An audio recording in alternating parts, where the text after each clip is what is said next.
The landscape here is something else really. There's just an incredible sense of openness. These massive rolling hills, huge open plains. There's not many places that feel this sense of space. The Mongol Derby is the world's longest and toughest horse race. It's 1,000 kilometres based on Genghis Khan's ancient postal system where he could get messages to all corners of the empire. The riders are the only things that do 1,000 kilometres, so they change horse every 40 or less kilometres. So the horses are always fresh and the riders are always exhausted. 2, 1, go! The idea for the Mongol Derby came because I was in Mongolia organising a car rally and then just got to know the culture and got to be out in the countryside with the herders and meet the horses and kind of gradually understand a bit more about it. And we were looking at launching a horse race.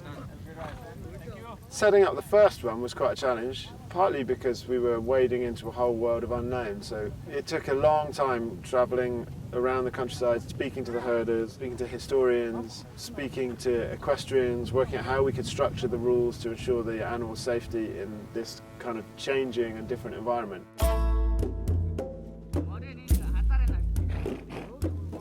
The Derby has over 500 people helping to run the event, and the vast majority of those are local herders. So we travel down the course many times before the race actually takes place. First of all, to find the kind of general course structure that will enable us to get the support network working. And then after that, we then revisit at the right time of year when we know the herders will be in their summer locations, and then we meet the families that will host the horse stations and talk to them about the race. We're staying in their homes and we're borrowing their horses from them, so they are the kind of very backbone of the race.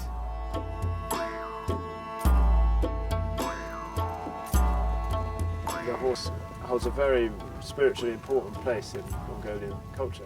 They're a ridiculously tough animal, they're very fast, they're very different to other animals, and I think that combination of both that massive landscape, these unusual horses and the rich culture that's so tied into the animals themselves makes the race quite different to anything else.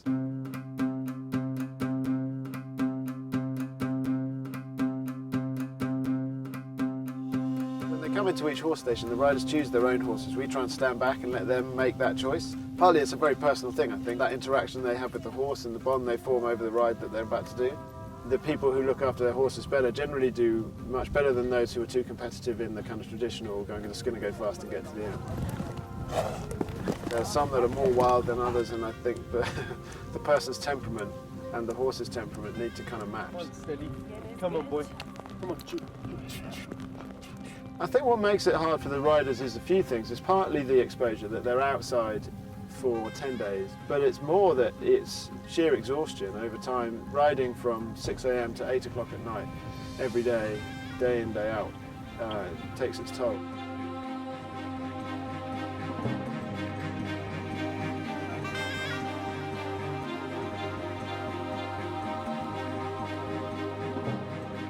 First Mongol Derby was a joint win by a Mongolian and a South African guy who rode together across the finish line, which was really nice to see. The most memorable moment was watching the last rider come in, more or less unscathed. I won't forget that for a while.